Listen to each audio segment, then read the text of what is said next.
सर्दियों की वो रात थी जब धुंध इतनी गहरी थी कि सामने खड़ा इंसान भी धुंध में गायब हो जाता था। स्टेशन के पास बस एक ही आवाज़ गूंज रही थी, ऑटो, ऑटो। अपनी पीली और हरी ऑटो लेकर उम्मीद की कोई सवारी मिल जाए।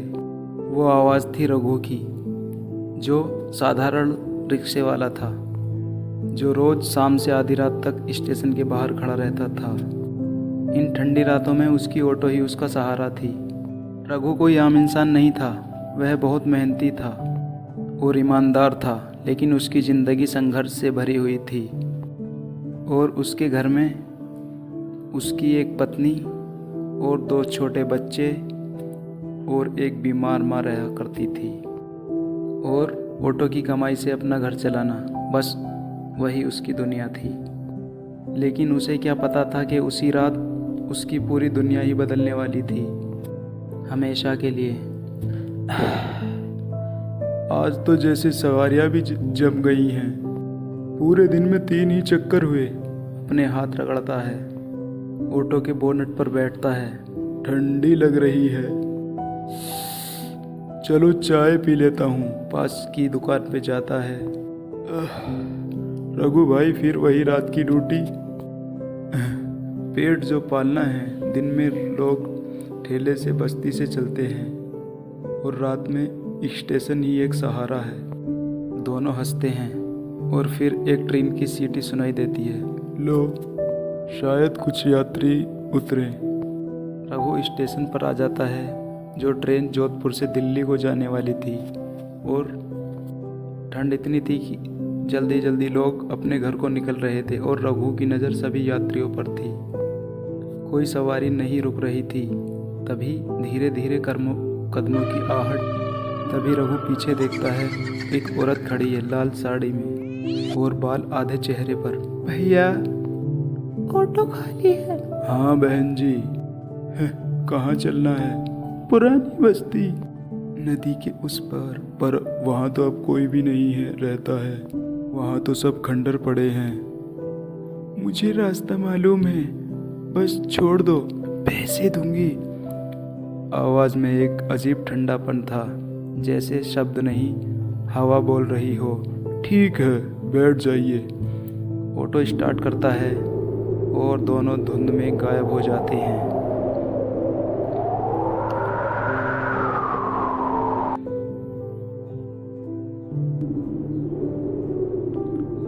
रास्ता सुनसान था। पेड़ों की डालियों से ओस टपक रही थी। रघु को बार बार लग रहा था जैसे कोई पीछे से देख रहा हो। बहन जी, आप वहाँ रहती हैं? कभी रहती थी। अच्छा, शादी के बाद मायका आ रही हैं क्या? महिला चुप, सिर्फ ठंडी हवाएं। बहन जी, सीट खाली। कोई नहीं। कहीं उतर गई क्या? ब्रेक लगाता है, उतरता है, चारों तरफ देखता है। कहीं उतर गई क्या? धुंध में कुछ हलचल। दूर से वही औरत खड़ी दिखती है सड़क के बीच में। रघु, तो तू मेरा नाम कैसे जानती है? तेरे ऑटो से 20 साल पहले मैं गई थी, हमेशा के लिए। अचानक उसके चेहरे पर नीले निशान दिखते हैं। आंखें काली, होठ ठंड से नीले पड़ते हैं। नहीं, ये सपना है। महिला की परछाई धीरे धीरे ऑटो के शीशे में समा जाती है।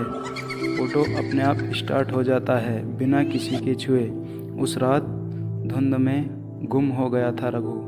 सुबह की ठंडी धूप ने जब स्टेशन की धुंध को हटाया तो वहाँ खड़ा था रघु का ऑटो, खाली, गीला, ठंडा और अजीब सी बदबू से भरा। लोगों ने समझा शायद रघु रात में ही घर चला गया होगा, चाहे कुछ और थी। रघु का घर। दरवाजे पर दस्तक की आवाज़। कौन है इस वक्त? दरवाज़ा खोलती है। सामने रघु खड़ा, चेहरा पीला, आंखें लाल, कपड़े नम जैसे ओस में भीगे हों। रघु, कहाँ था तू सारी रात? हम तो डर ही गए थे। बस स्टेशन पर सवारी छोड़ने गया था, थोड़ी देर लग गई। कपड़े कैसे गीले हो गए और ये ठंडी ठंडी बदन क्यों लग रही है? ठंड ज़्यादा थी बस। आंखें नीचे झुकाकर कमरे में चला जाता है। रमा ने कुछ अजीब महसूस किया, जैसे उसका चेहरा बहुत सूना और सुनसान था। वो मुस्कुरा तो रहा था, लेकिन उसकी मुस्कुराहट में कोई गर्मी नरमी नहीं थी, बस एक ठंडी चुप्पी थी। रात का समय, सब सो रहे थे। थोड़ी देर में रमा उठकर देखती है, रघु बिस्तर पर नहीं है। वह खिड़की से झांकती है। रघु बाहर अपने ऑटो के पास बैठा है और किसी से धीरे धीरे बात कर रहा है। आज भी आएगी ना तू? मैं इंतज़ार करूँगा। रमा की सांसें रुक जाती हैं। किससे बात कर रहा है ये? वो धीरे से बाहर जाती है। वहाँ कोई नहीं, सिर्फ रघु और खाली ऑटो। रघु, किससे बात कर रहे हो? अरे कोई नहीं, बस यूं ही। ऑटो की पिछली सीट गीली है, जैसे किसी ने अभी अभी वहाँ बैठा हो।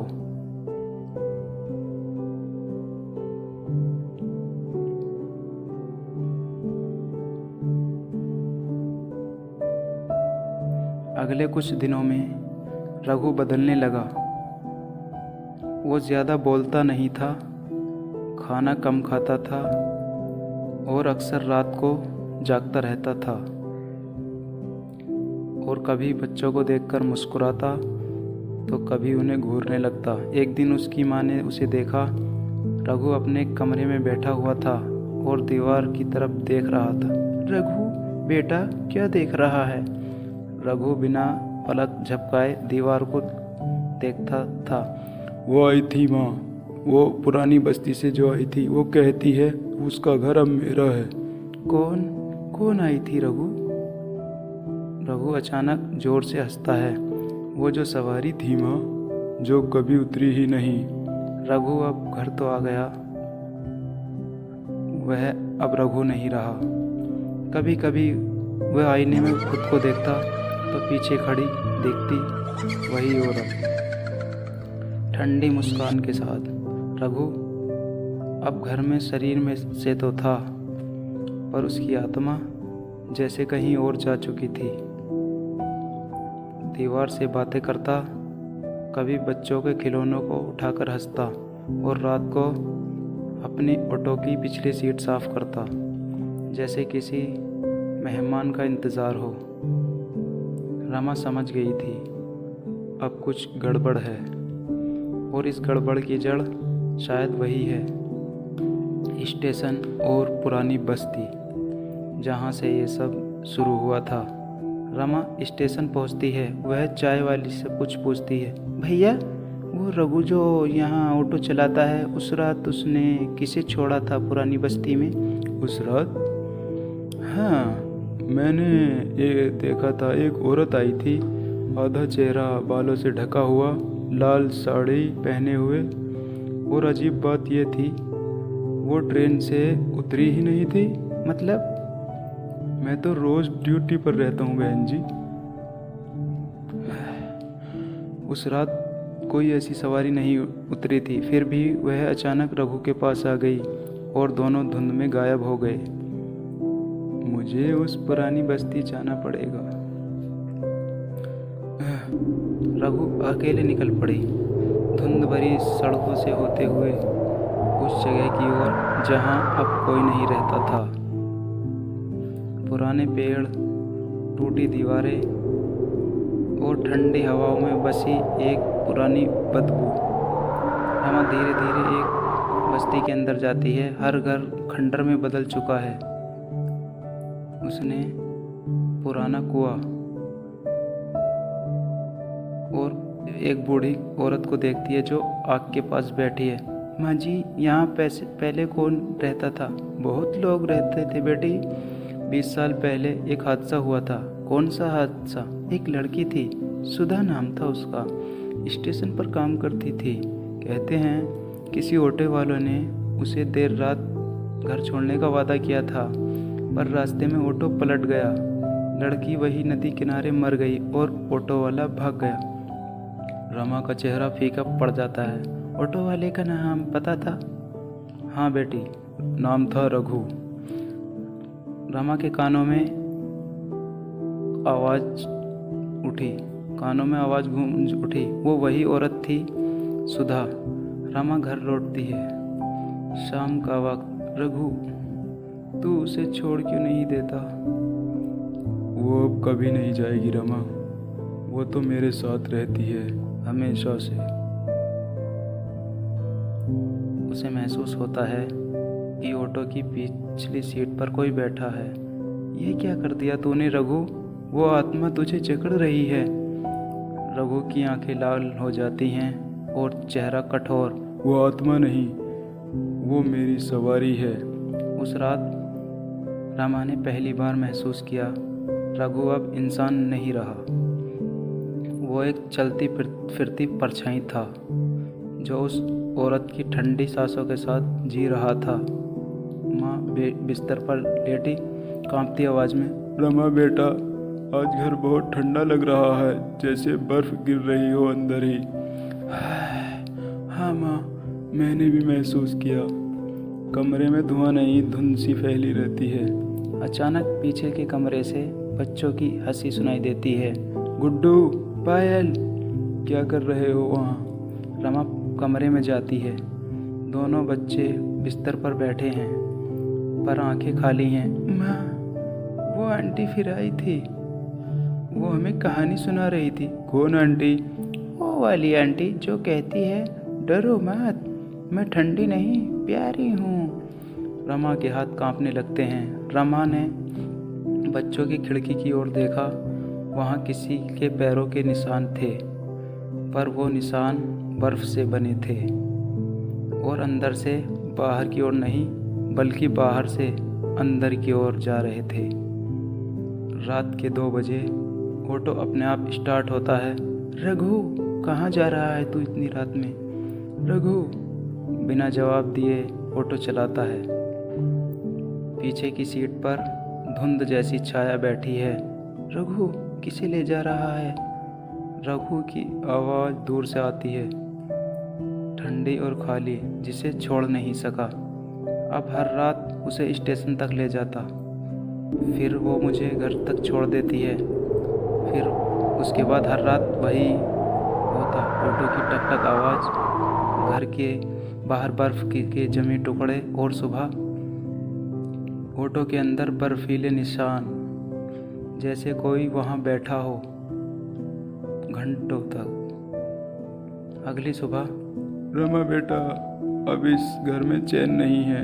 रात को कोई मेरे कान में फुसफुसाता है, मैं लौट आई हूँ रघु के लिए।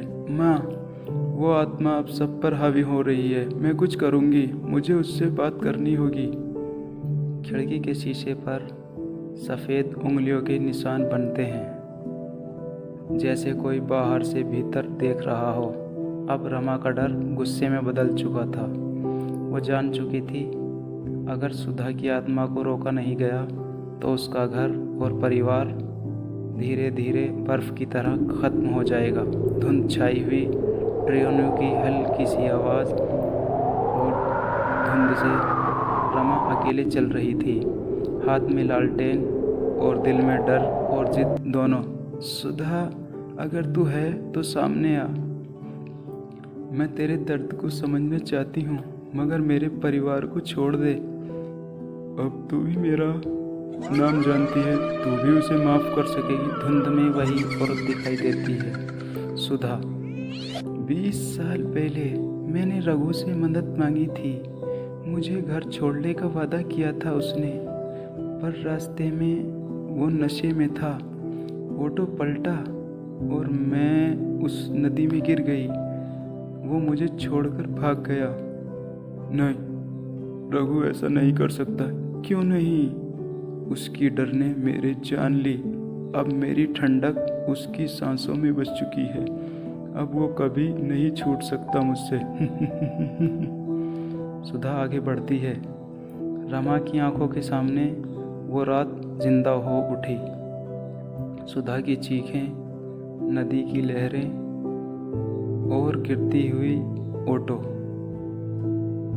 वो भाग रहा था और सुधा हाथ बढ़ाकर मदद मांग रही थी, पर उस वक्त उसका डर इंसानियत पर भारी पड़ गया था। अगर तेरा दर्द सही है तो मैं तुझे मुक्ति दिलाऊंगी, लेकिन मेरे बच्चों को छोड़ दे सुधा, वो निर्दोष हैं।